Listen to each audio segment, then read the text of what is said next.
예레미야 25장 1절에서 14절입니다. 키워드는 70년 죄의 길 복된 일상입니다. 유다의 왕 요시야의 아들 여호야김 넷째에 곧 바벨론의 왕 느부갓네살 원년에 유다의 모든 백성에 관한 말씀이 예레미야에게 임하니라. 선지자 예레미야가 유다의 모든 백성과 예루살렘의 모든 주민에게 말하여 이르되 유다의 왕 아몬의 아들 요시야 왕 13째부터 오늘까지 23년 동안 여호와의 말씀이 내게 임하기로 내가 너희에게 꾸준히 일렀으나 너희가 순종하지 아니하였느니라. 그러므로 여호와께서 그의 모든 종 선지자를 너희에게 끊임없이 보내셨으나 너희가 순종하지 아니하였으며 귀를 기울여 듣지도 아니하였도다.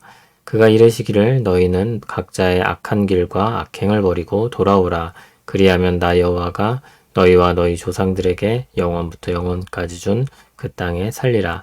너희는 다른 신을 따라다니며 섬기거나 경배하지 말며 너희 손으로 만든 것으로서 나의 노여움을 일으키지 말라. 그리하면 내가 너희를 해하지 아니하리라 하였으나 너희가 내 말을 순종하지 아니하고 너희 손으로 만든 것으로서 나의 노여움을 일으켜 스스로 해하였느니라. 여호와의 말씀이니라. 그러므로 만군의 여호와께서 이와 같이 말씀하시니라. 너희가 내 말을 듣지 아니하였느니라. 보라 내가 북쪽 모든 종족과 내 종 바벨론의 왕 느부갓네살을 불러다가 이 땅과 그 주민과 사방 모든 나라를 쳐서 진멸하여 그들을 놀램과 비웃음거리가 되게 하며 땅으로 영원한 폐허가 되게 할 것이라. 여호와의 말씀이니라. 내가 그들 중에서 기뻐하는 소리와 즐거워하는 소리와 신랑의 소리와 신부의 소리와 맷돌 소리와 등불 빛이 끊어지게 하리니 이 모든 땅이 폐허가 되어 놀랄 것이 될 것이며 이 민족들은 70년 동안 바벨론의 왕을 섬기리라.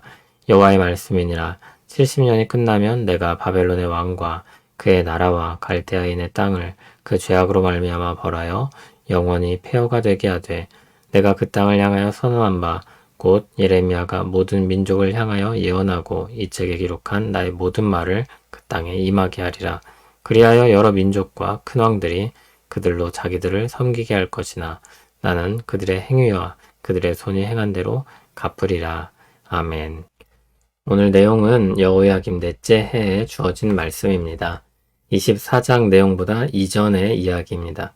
바벨론의 느부갓네살이 통치하기 시작한 때로서 갈그미스 전투에서 이집트를 이기고 아수르 이후 세계 패권을 쥐기 시작한 때이기도 합니다.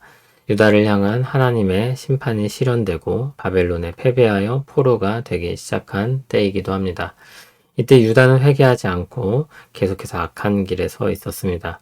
3절을 보면 이미 23년 동안 하나님께서 말씀하셨습니다. 그러나 그들은 돌이키지 않았습니다. 선지자들을 통해 전한 말씀을 듣지 않았습니다. 5절, 6절을 보면 선지자를 통해 전했던 내용이 나옵니다. 회개하고 돌아오면 계속해서 복을 누리며 살 것이라는 말씀입니다. 그들이 돌이켜야 할 악행의 중심은 우상 숭배였습니다. 그러나 그들은 하나님께서 하신 말씀을 듣지 않았고 하나님의 노여움을 일으켜 스스로를 해하게 됩니다. 하나님은 계속해서 듣지 아니한 그들에게 바벨론을 통해 그들을 치실 것이라고 말씀합니다. 앞에서 읽었던 내용들, 표현들이 반복됩니다.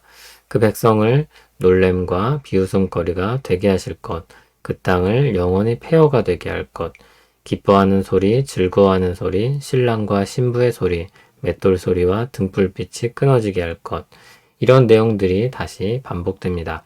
그리고 11절 끝부분을 보면 바벨론 왕을 70년 동안 섬길 것이라고 말씀합니다. 70년의 유배 기간을 처음 명시하고 있습니다. 그리고 12절을 보면 70년이 끝날 때 바벨론은 자기의 죄악으로 말미암아 멸망하게 될 것이라고 했습니다.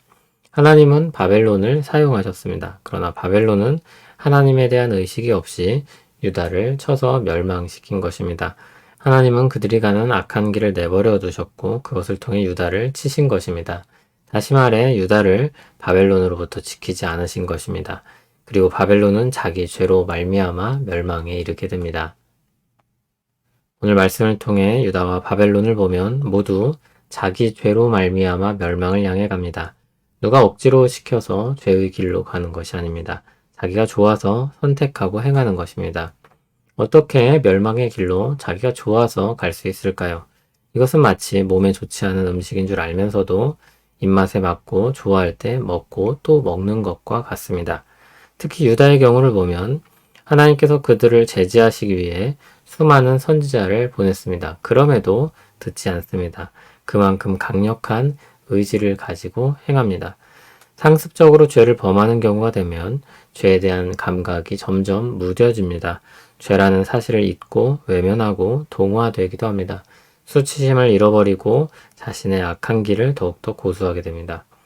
우리가 거기서 나올 수 있는 가능성은 오직 하나님께만 있습니다. 그러므로 우리는 이 시편의 기도를 함께 드려야 할 것입니다.